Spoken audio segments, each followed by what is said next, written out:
Om Purnamada Purnamidam Purnat Purnamadachyate Purnasya Purnamadaya Purnameva Vishishyate. Om Shanti Shanti Shanti. So, continue.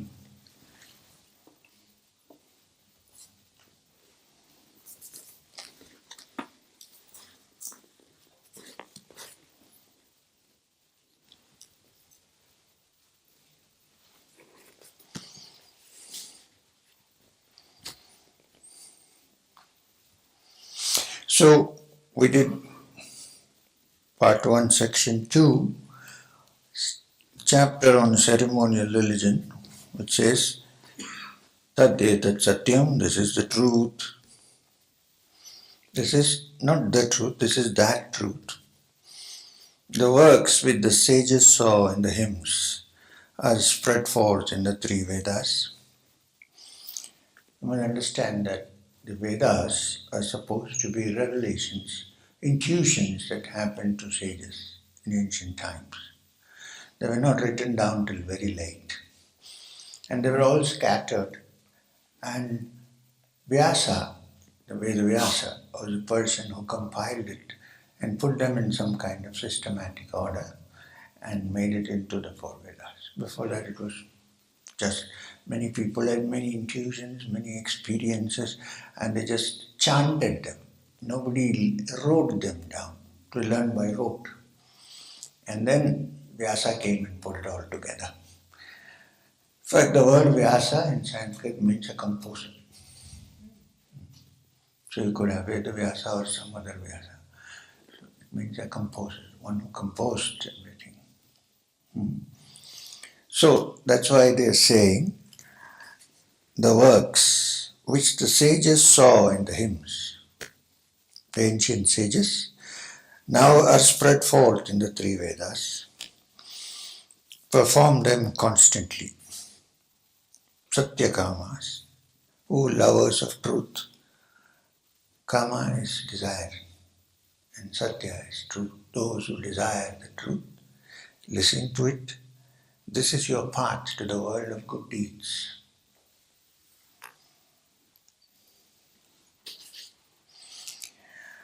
Yata lelayate, here we read this. When the flame, this is the whole flame, when the flame which moves after the fire has been kindled, then one should throw with faith his oblations between the two portions of melted butter. He whose Agnihotra sacrifice, yasya Agnihotram adarsham, apurnamasam, achaturmasyam, anagrahyanam, atidivarchitam cha, ahutam avaishvadam, avidhina hudam asaktam tasya lokan hinasti.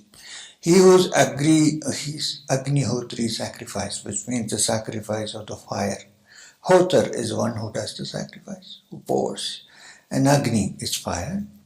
He whose Agnihotri sacrifice is not followed by the sacrifice of the new moon and the full moon, by the 4 months, by the ritual performed in the harvest, is without guests, without oblations, without the ceremony to all gods, or gives offerings contrary to rule. Such conduct destroys his world till the 7th.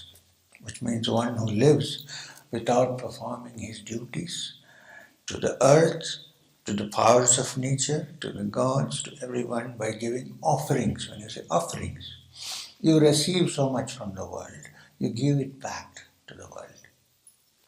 These are the offerings. When you do that, if you don't do that, then these are the different sacrifices explained. The sacrifice of the moon, the 4 seasons, and so on. When you say sacrifice, what does it mean? To give. If you lead a life only taking and not giving, let's put it plainly, then you, for 7 lives, you cannot get free. I mean, 7 is a metaphor. We're still coming back again and again and going through the grind. That's what they're trying to say. So, while you do your world's lead your life. While you fulfill your needs, remember that you also are obliged to pay back to the earth what you derive from there. And this is called the sacrifice of the fire. Sacrifice of the moon is the cool light of the moon that you receive, that you give back. And so on and so forth. Grains, you give back grains which you have to eat, you also give some back. So this is the sacrifice. A definition of a sacrifice is you give and not only take. And if you don't do that, then your life is miserable. Even this life is miserable. Have you ever felt the wonderful feeling when you've given something? And not always grabbing. So, now the sacrifice. I need to go a little bit diversify into another Upanishad. I'm sorry, I hope you don't mind. Because it defines what sacrifice is. There is a beautiful Upanishad called the Katha Upanishad. Katha. It's here in the collection, but if I go and chant the Sanskrit, then it will take time. So let me just explain the gist of it, because it is linked to this sacrifice, what they're talking about. It's called the Katha Upanishad, probably also from the Atharva Veda. In this, there is a beautiful little story of a young man and how he understands what sacrifice is. I hope I have the freedom to move around a little bit among the Upanishads. I didn't guarantee that I'll stick to one, but I'm going to, but let's go and come back. It's exploring consciousness.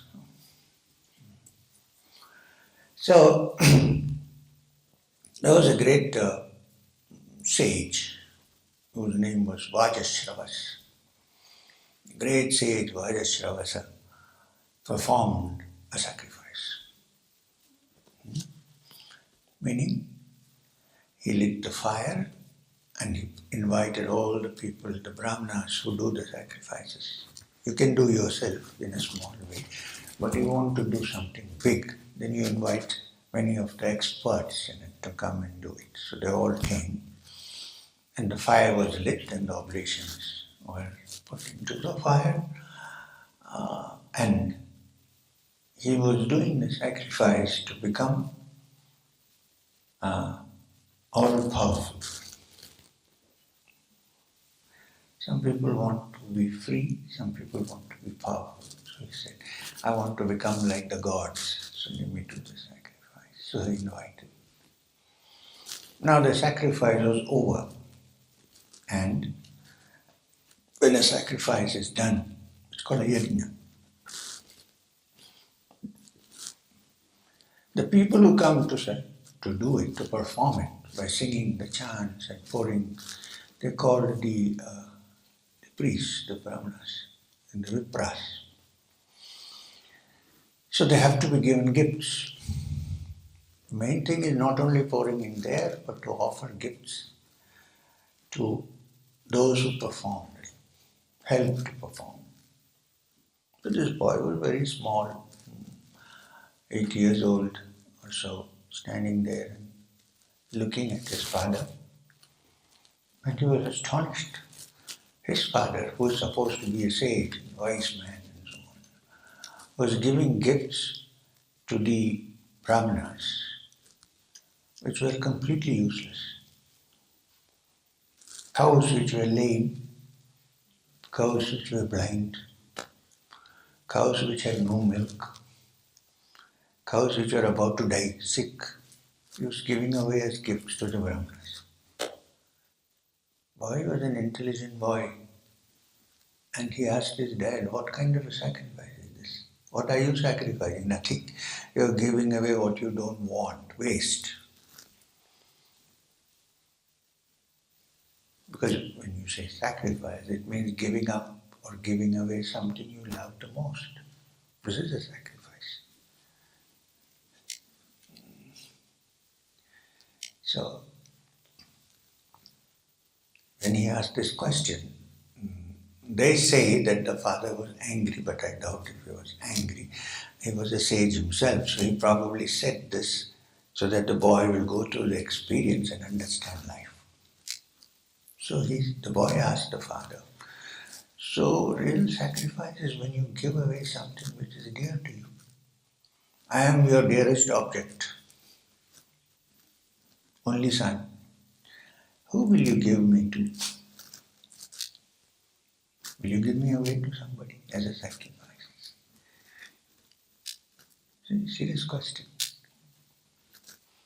And the sage said, they say in anger. I said, but I don't think it was anger, something else. He said, I give you away to death. Death. Because he was a sage, that's what the Upanishad says. The moment he said, I will give you away to death, the boy died. Or he went away to the king of death. In the Hindu pantheon, the lord of death is called Yama. Yama, the lord of death, who sits somewhere. We don't know. Certainly not in Switzerland. Somewhere.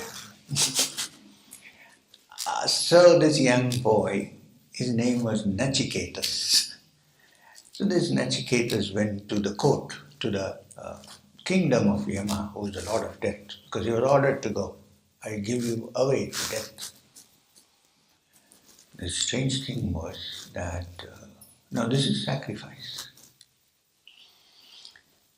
And when he went there, Yama, the lord of death, this was done in short notice. Even the lord of death didn't know what was happening. He had gone to pick up some other souls somewhere. So this poor Nachiketas had to wait in his consulting room, in his office, front office. There's not even a receptionist. Waiting for Yama for 3 days. So after 3 days, Yama came back and he was very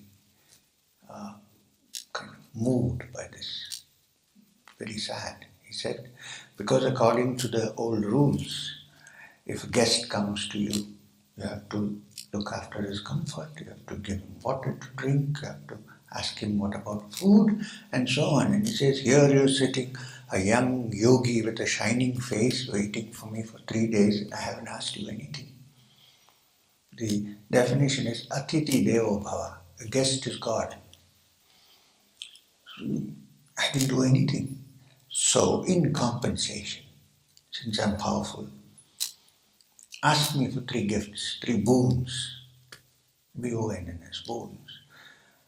And as a compensation for making you wait here, without even asking you if you're thirsty, I will give you 3 boons, ask for them. Interesting. And the boy, he asked for his first boon, which is quite nice of him to do that. He said, when I go back, may my father welcome me without being angry. Simple. And also may he recognize me. Because he is face to face with the Lord of Death, which means he has attained immortality. When this happens, even you physically also there are some changes in the cells. There is a glow.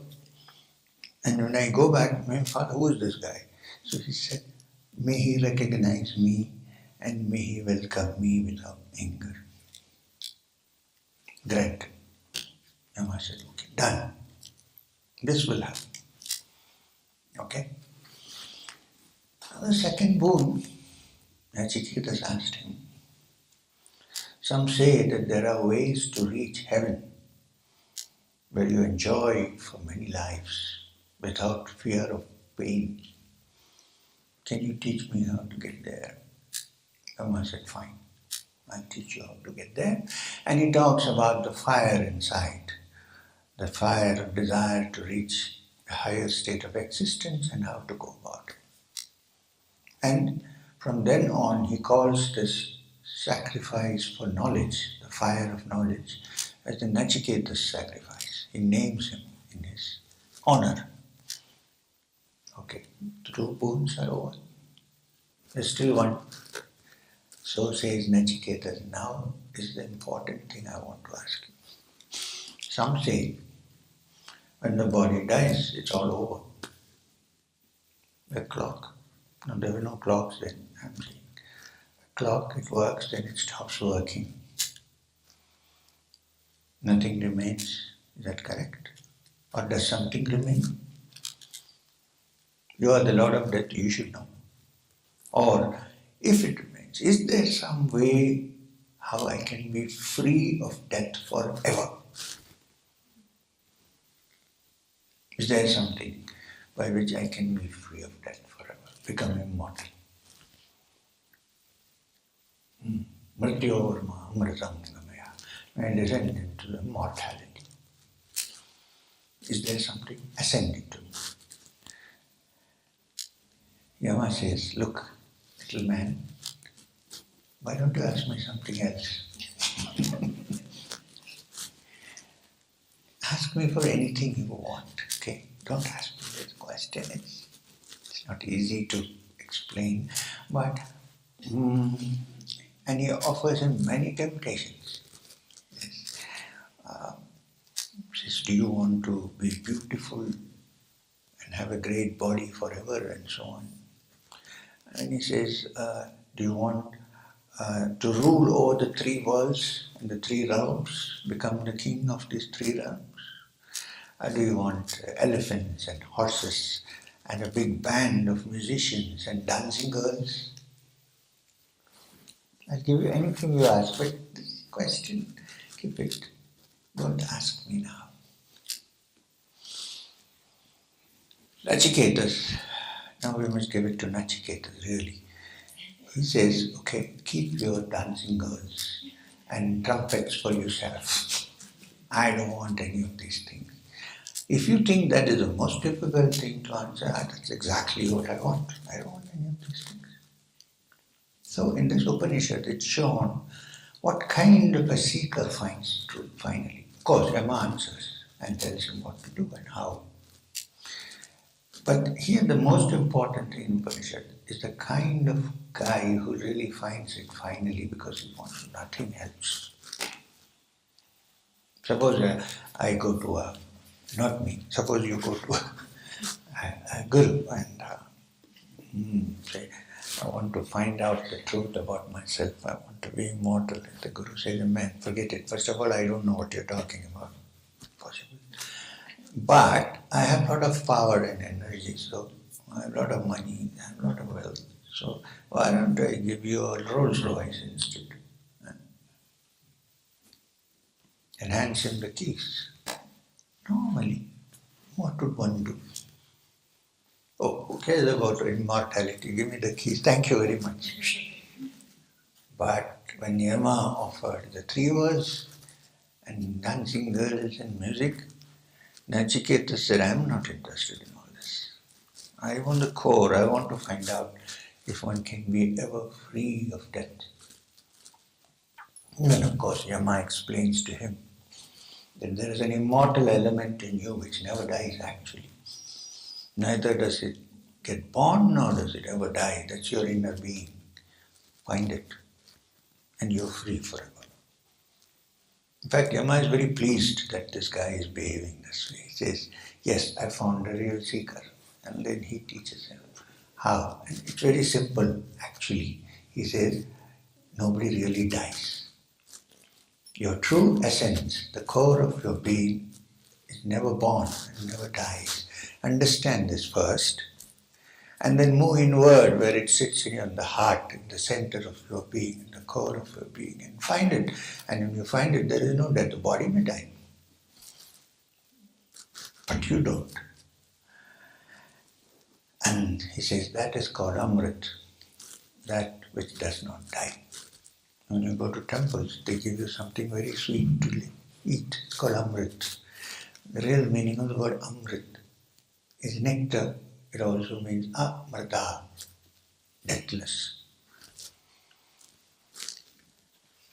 And then, of course, he tells him that the best way to do it is to go deep within and chant the sound of Om, which Yama says to Nachiketa, is a bridge between this world and the next, as pure sound.